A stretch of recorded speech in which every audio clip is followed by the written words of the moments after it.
las estrategias que estaban vigentes se han apagado. Todo ese dinero acumulado van a buscar hoy rentabilidad en el sector real.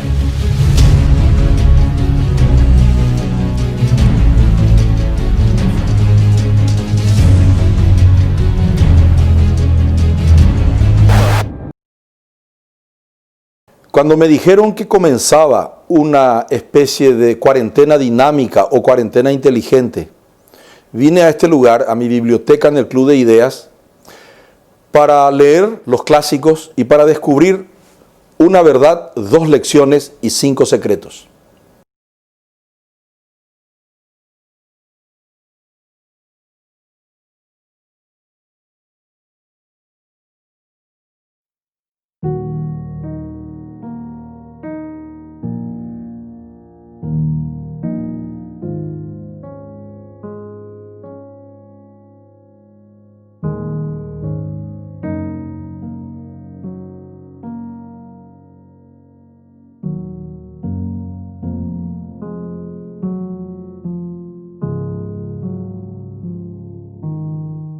Nos hemos reunido hoy con mi colega Sergio Zapena, y le hablo a Sergio en este momento, para conversar sobre este momento pandémico, sobre la economía, la política y la sociedad del COVID-19, este modo COVID de vivir, para analizar cómo es esta realidad versus cómo debe ser esta realidad.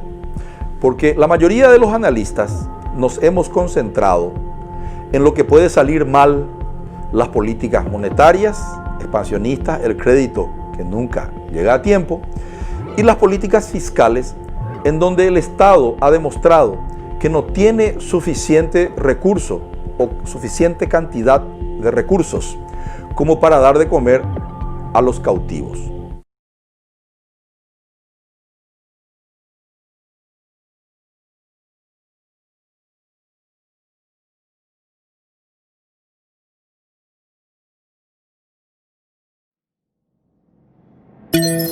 En el episodio de hoy vamos a explicar, si podemos, ¿verdad?, cómo es que el Ministerio de Salud ha podido manejar la economía cautiva. Esta economía de cuarentena inteligente, como le han dado en llamar, y le llamamos nosotros cuarentenas dinámicas. Las cuarentenas dinámicas se caracterizan por supresión de horas de consumo y producción, pero arranques y frenos intermitentes dependiendo de las tasas de contagio, de las tasas de deceso y del porcentaje de ocupación de la infraestructura de la salud.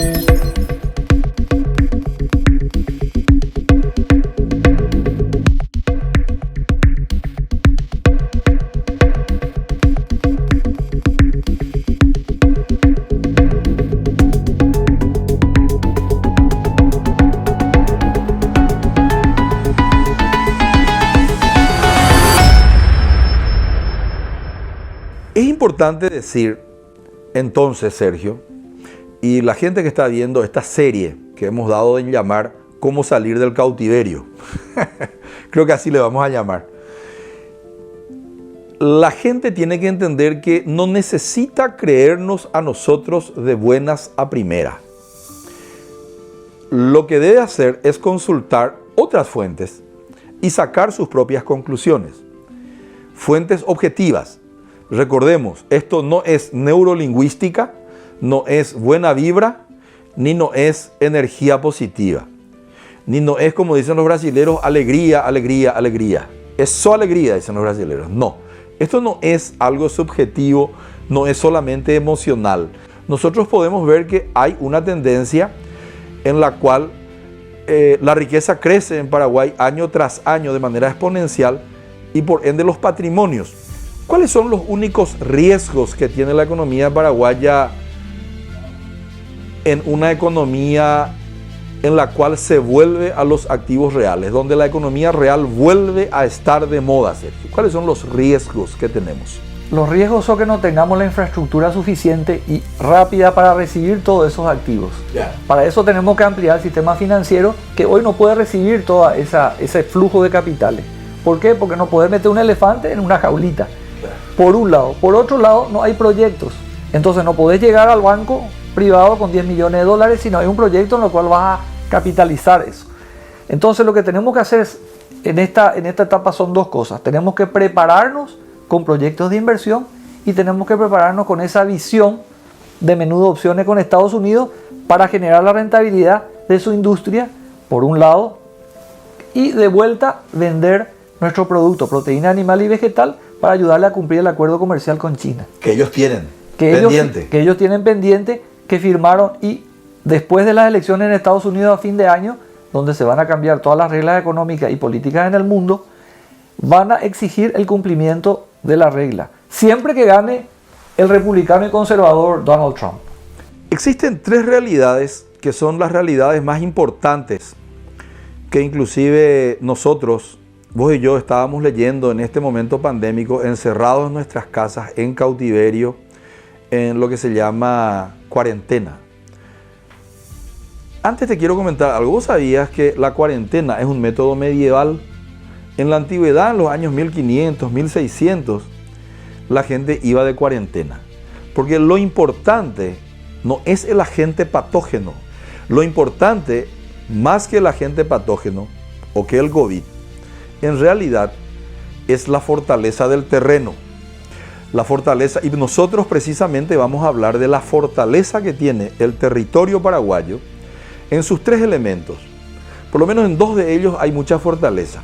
La polis es el gobierno, la urbis es la geografía y la civis es la población. La población paraguaya tiene algunas ventajas, por eso el COVID nos lo está golpeando muy fuerte. Tenemos una de las tasas más bajas de decesos y de contagios en el mundo. Tenemos un bono demográfico y tenemos un clima maravilloso que ayuda a que nosotros tengamos la menor caída en el Producto Interno Bruto, la menor cantidad de decesos e inclusive una de las menores cargas virales, aparentemente. Por eso tenemos poco daño. También tenemos que recordar la baja densidad poblacional, Olvidez. Que en el protocolo nuevo en el mundo va a exigir que las fábricas, las industrias, tengan un espacio mayor. Eso es un costo adicional en las poblaciones altamente densas, como China, India. Esa es otra ventaja que tiene Paraguay. São Paulo, Guarulhos, São Bernardo do Campo, Santo André, el Chaco Buenos paraguayo, Aires. donde va a estar los parques industriales, tienen 2 personas por kilómetro cuadrado. Bueno, Asunción tiene 30 y Gran Asunción 20, más o menos. Según especialistas urbanistas, nosotros tenemos una baja densidad poblacional. Esos son los secretos que después vamos a explicar con mayor detenimiento. Sergio, hemos estado mirando las tapas de los diarios y hay 3 factores que vos me señalaste que eran recurrentes con alta frecuencia en dichas tapas. ¿Cuántos diarios eran y qué decían las tapas? Analizando, Víctor, el 90% de las 77 tapas de diarios que analizamos, la mayor preocupación en el mundo se basan en 3 problemas fundamentales. El primero, la guerra comercial Estados Unidos-China. El segundo, el control de la pandemia. Y el tercero, la reactivación de la economía. Bueno, en esos 3 elementos, ¿qué pito podemos tocar desde el Paraguay? Hablando en paraguayo. ¿Cuál es el rol de Paraguay en esos 3 elementos que, por lo que vos me estás diciendo, son, como dicen los estrategas, hechos portadores del futuro, dicen los que saben hablar? Número 1, guerra comercial. ¿Qué rol nosotros vamos a cumplir en ese escenario? La guerra comercial. ¿Cuál era el segundo? La guerra contra el COVID. La guerra pandémica. Allí tenemos nuestra cuarentena dinámica de arranques y frenos intermitentes donde tenemos las de ganar. Y en tercer lugar, la reactivación económica. Contame, por favor, cuál es el papel de Paraguay en el escenario internacional y también en el crecimiento de la economía local con la sustitución de importaciones.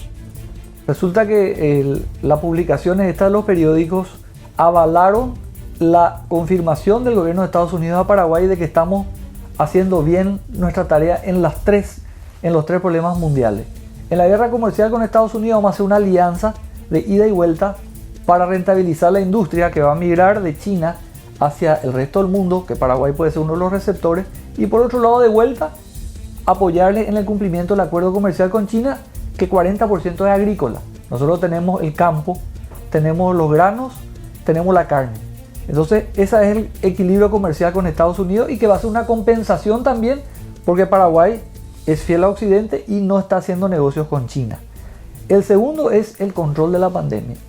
Y ahí es donde Estados Unidos felicita al gobierno de Paraguay por nuestra fortaleza sanitaria. Le estamos ganando la guerra al COVID. Y el tercero... ¿Por qué le ganamos la guerra al COVID?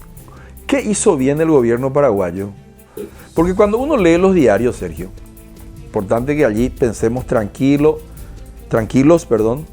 y podamos explicar dónde y qué hizo bien el Paraguay para que esta pandemia no nos cause tanto daño, como dicen. Lo bien que hizo el gobierno es no escucharle a la OMS. Resulta que toda la mentira del gobierno chino hacia la OMS dañó grandes economías como las de Estados Unidos, Brasil y en Europa. ¿Y qué hizo el gobierno de Paraguay? Gracias a nuestro ministro de Salud, que es uno de los mejores ministros de salud de Latinoamérica, tomó la precaución de cerrar la economía a tiempo y entrar en cuarentena en contra de lo que decía la OMS, de gradualmente, de las recomendaciones de la Organización Mundial de la Salud. Bueno, el doctor Mazzoleni y el doctor Sequera, creo que se llama el otro, ¿no? Así. Guillermo Sequera. Sí. Metieron goles de media cancha, entonces, al final de cuentas, porque la cuarentena total, que se inició allá por el 11 de marzo, creo que, fue antes que la Argentina y antes que el Brasil, desoyendo las recomendaciones de la OMS.